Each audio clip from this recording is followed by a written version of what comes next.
Good evening, you're watching 7 at 7, the only news bulletin where we curate the day's top 7 stories for our viewers.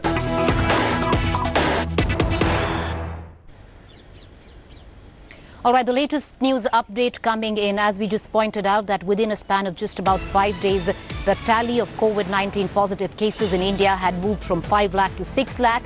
Well, there was a very important meet that was chaired by the Home Minister with key Chief Ministers of states, and the meeting has just ended. The meeting between Home Minister Amit Shah, 3 Chief Ministers, Kejriwal, Yogi Adityanath and ML Khattar. Also, those who presided on the meeting were the Health Minister and Director AIMS. It's ended just about now. In the meeting, the Delhi NCR was given prime focus. The centre will be providing rapid antigen test kits to Haryana and Uttar Pradesh very soon. Delhi is already using them. In Delhi NCR, early hospitalization of suspect cases has to be done so that the person can be treated at an early stage alone.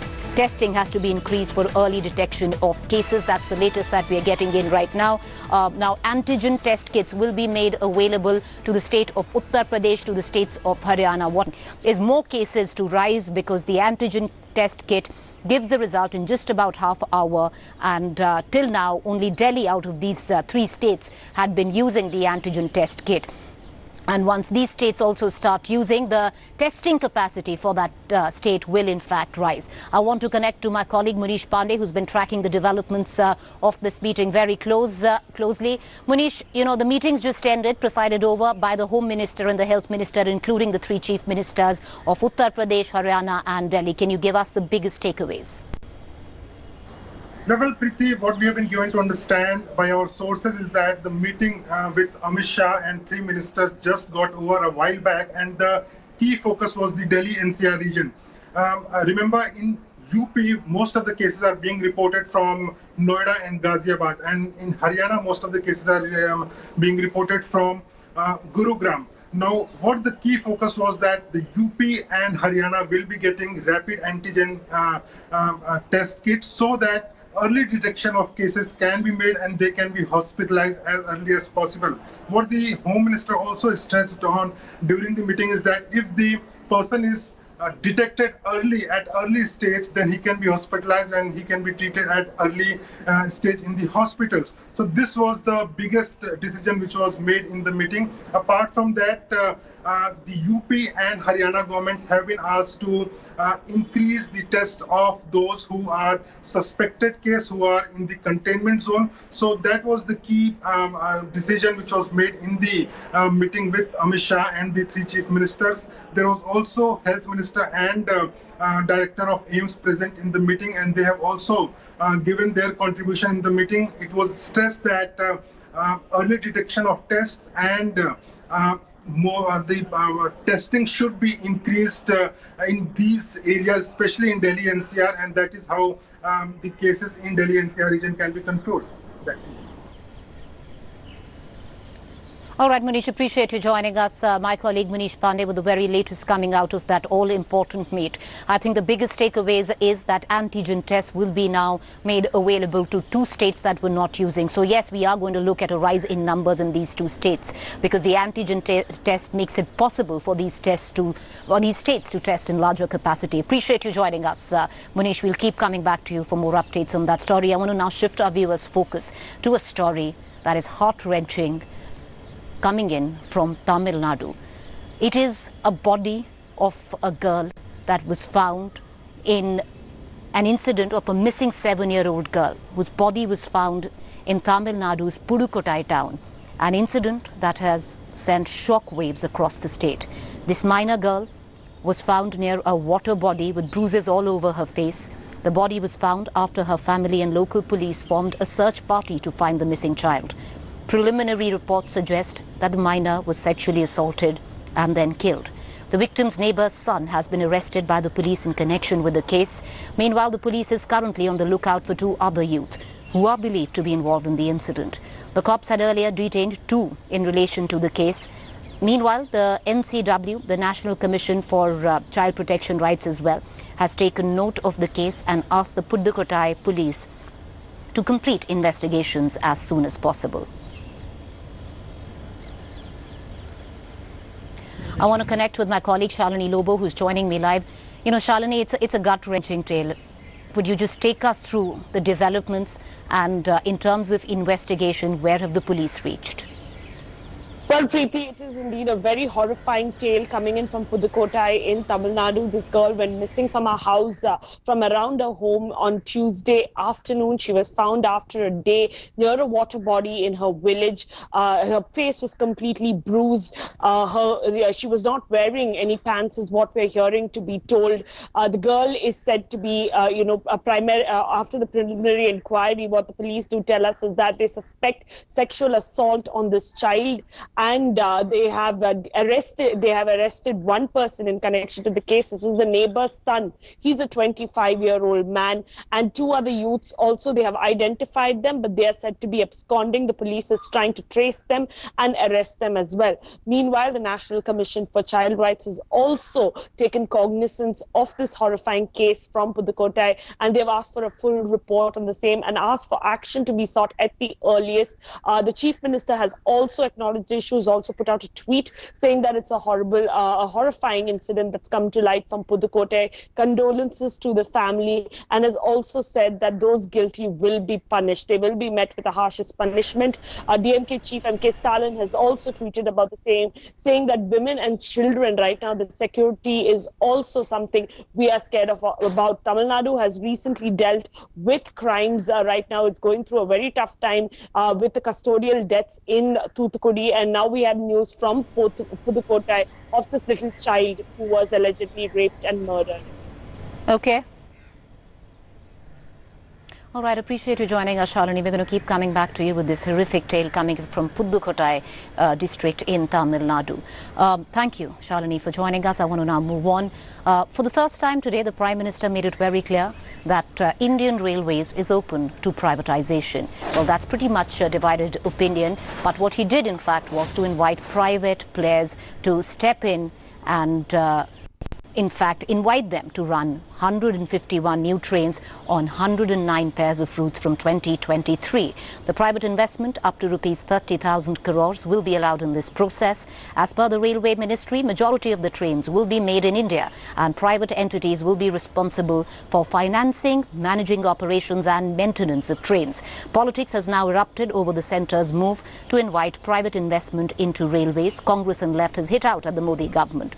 Congress MP Rahul Gandhi has said that the railway is the lifeline of the poor, and by calling in private players, the government doesn't care about them. Listen in.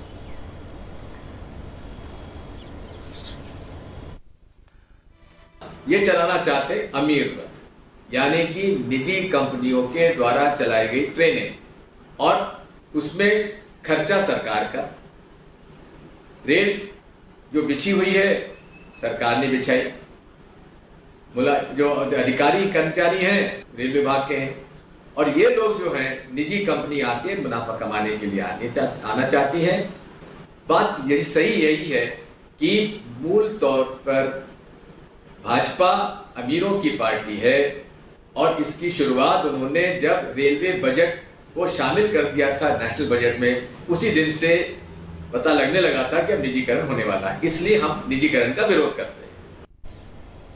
All right, let's move on now to the other big political development, and one can call it political because there's a huge political slugfest involved at the back of it, which was the government issuing or serving an eviction notice to Priyanka Gandhi Vadra on the bungalow that she has been residing in the heart of Lutyens' Delhi Lodi estate, a bungalow that she's been residing in from 1997. Well, as per the government, it is the rules. The rules state very clearly that if you don't have a particular SPG security which was taken away from Priyanka Gandhi, then you will not be allowed an accommodation such as this.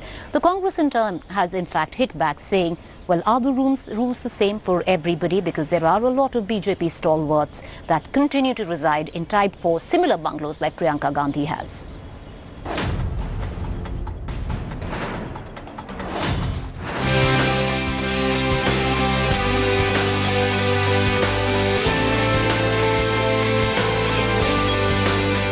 This is the house which could be the residence of Priyanka Gandhi Vadra if she chooses to move to Lucknow. The Call House in the heart of Lucknow belonged to Indira Gandhi's maternal aunt, Sheila Kaul. this is the place which is going to be very happening in coming Vidhan Sabha elections in Uttar Pradesh, and she had earlier decided to shift here, but due to lockdown and corona infection period, she deferred that decision. But right now, what sources are suggesting that she will shift anytime soon here and strategize for parties strengthening the party, Congress party in Uttar Pradesh. Speculation about her shift to Lucknow began after Priyanka was served a notice by the Narendra Modi government to leave the government bungalow provided to her when she was an SPG protectee.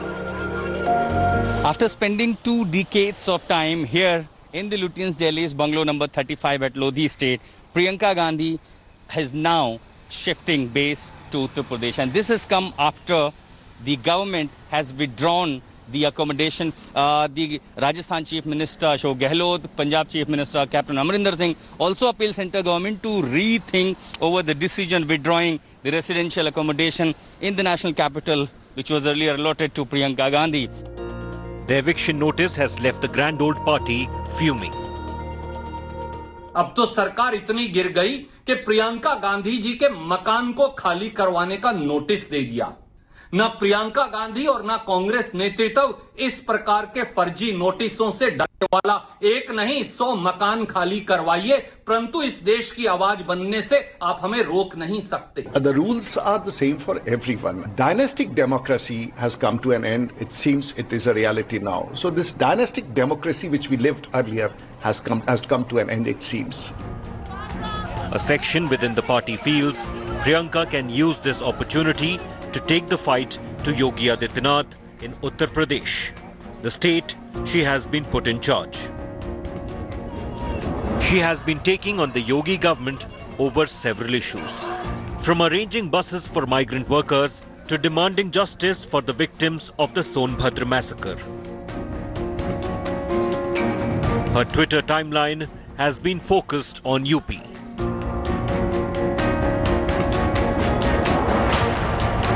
While Priyanka has her eyes set on the 2022 UP elections, she has the Herculean task of bringing the grand old party out of the morass it is in and enthuse the party.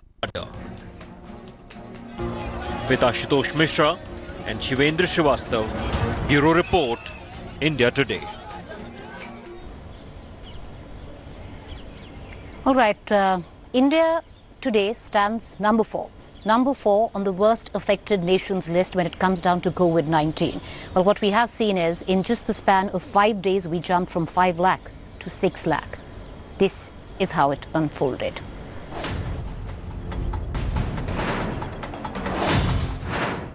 India has crossed another milestone, but it is not a good news. The country has crossed 6 lakh cases, and worrying fact, we are doing it at a faster rate. Take a look. To go from 1 lakh cases to 2 lakh, India took 2 weeks. From 2 lakh to 3 lakh, 10 days. From 3 lakh to 4 lakh, 8 days.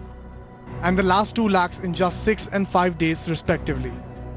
India is now the 4th worst affected nation in the world, behind the United States, Brazil and Russia. But it could overtake Russia soon.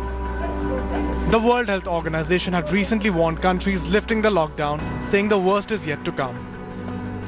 The worst is yet to come. I'm sorry to say that, but with this kind of environment and condition, we fear the worst. And that's why we have to bring our acts together and fight this dangerous virus together. The Narendra Modi government shares the concern. The Prime Minister, in his latest address to the nation, urged the citizens to be careful but maintained India has done better than the rest of the world. अगर corona से होने वाली मृत्यु दर को देखें तो दुनिया के अनेक देशों की तुलना में भारत संभली हुई स्थिति में है। समय पर किए गए लॉकडाउन और अन्य फैसलों ने भारत में लाखों लोगों का जीवन बचाया है। India has been recording more than 18,000 cases for the 6th consecutive day. The growth rate of coronavirus cases in the month of June has been highest among the worst hit nations.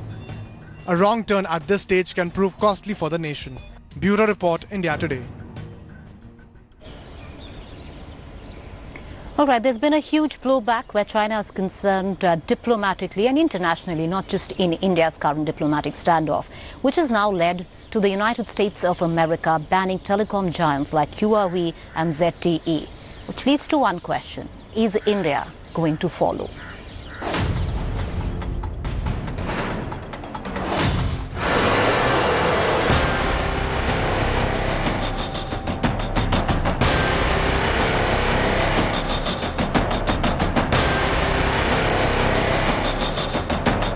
As China continues to escalate and provoke in Ladakh, India has mobilized massively in response.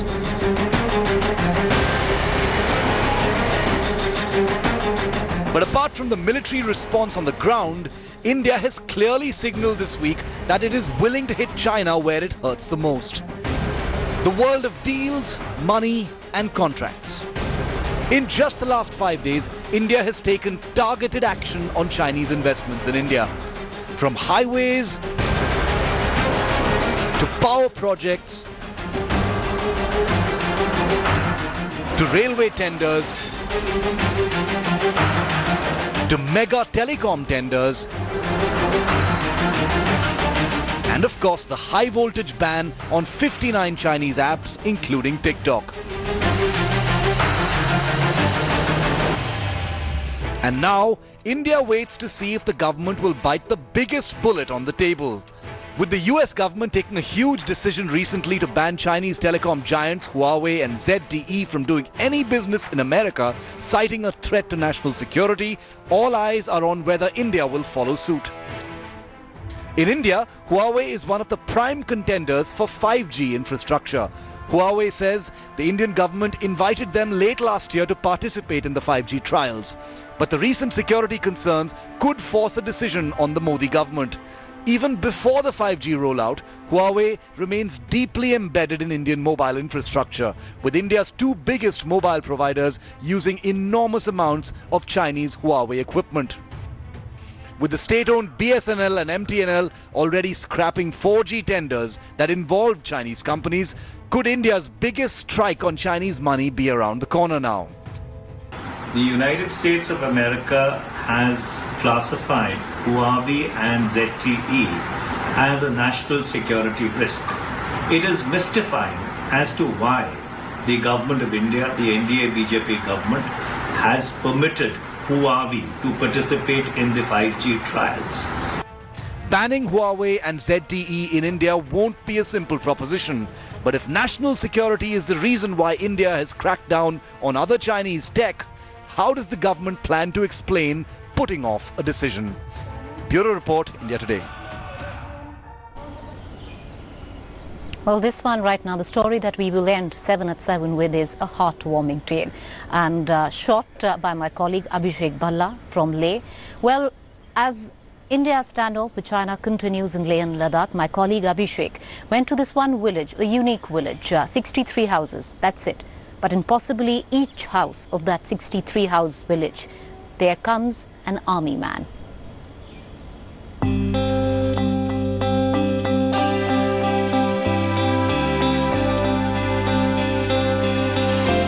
Amidst the border standoff, this sleepy little Ladakh village of Chushot stands up. The village has just 63 homes, but each family has a tryst with the Indian Army. In almost every family, there are young men serving the Army's Ladakh Scouts and Infantry Regiment. Many of them are deployed in forward posts, witnessing the India-China friction.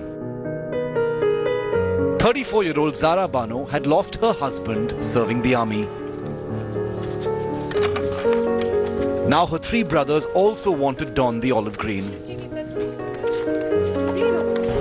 बच्चे लड़के हैं लड़कियां? दो लड़की दो लड़का है। क्या करेंगे क्या बच्चों को? अभी है घर पे। नहीं क्या सोचा है जब बड़े होंगे? फौजी में जाएगी बोला है। Hazira Bano has 3 brothers, all part of the Ladakh Scouts, currently posted in border posts on the line of actual control in eastern Ladakh, eyeball to eyeball with Chinese troops. मैं बहुत डर लगा रहता है तो उनका फ़ोन भी बहुत कम आता है सर महीने में एक बार ही फ़ोन आता है वो भी थोड़ी देर के लिए आता है और हम ठीक है बस यही बोल के बंद करता है तो वहाँ पे नेटवर्क का प्रॉब्लम है बहुत दिक्कत है सर इसलिए हम बातचीत भी नहीं हो पा रहा उनसे While they worry over not hearing from their husbands, brothers and sons, these brave women are not scared. किसी के भाई, किसी के हस्बैंड, किसी के पिता सब है वहाँ पर। यहाँ के लोगों ने ना, यहाँ के इस इलाके के लोगों ने अपने मुल्क के लिए हमेशा कुर्बानी दी है। While the young women are forthcoming, the older generation shies away from speaking about their sons in the army. Ghulam Mohammed, a 1971 India-Pakistan war veteran, has 2 sons. One is serving right now in the Galwan Valley. The other is at Siachen, the world's highest battlefield. जो हुब्बुल वतनी का जो जज्बा है यहाँ के हर एक बच्चे के दिल में है तो उस लिहाज से हर कोई यही समझता है कि ये हमारा ड्यूटी है फर्ज है कि हम अपने लैंड को बचाना है तो इसमें अगर कुर्बानी भी जिस किस्म का कुर्बानी देना पड़े देने के लिए तैयार है The women in the village too want to join the army, but rue the lack of combat postings for now for them.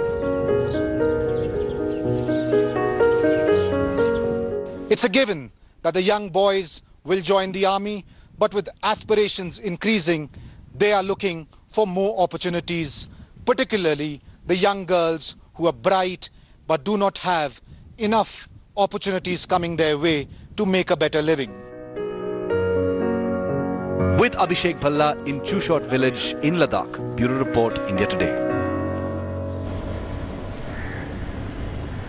Well, in bleak times, at least look at that silver lining, heartening tale. 63 houses, nearly every house in that small village in Ladakh has an army officer. With that, it's a wrap on 7 at 7. Do stay tuned. Up next is our consulting editor, Rajdeep Sardesai.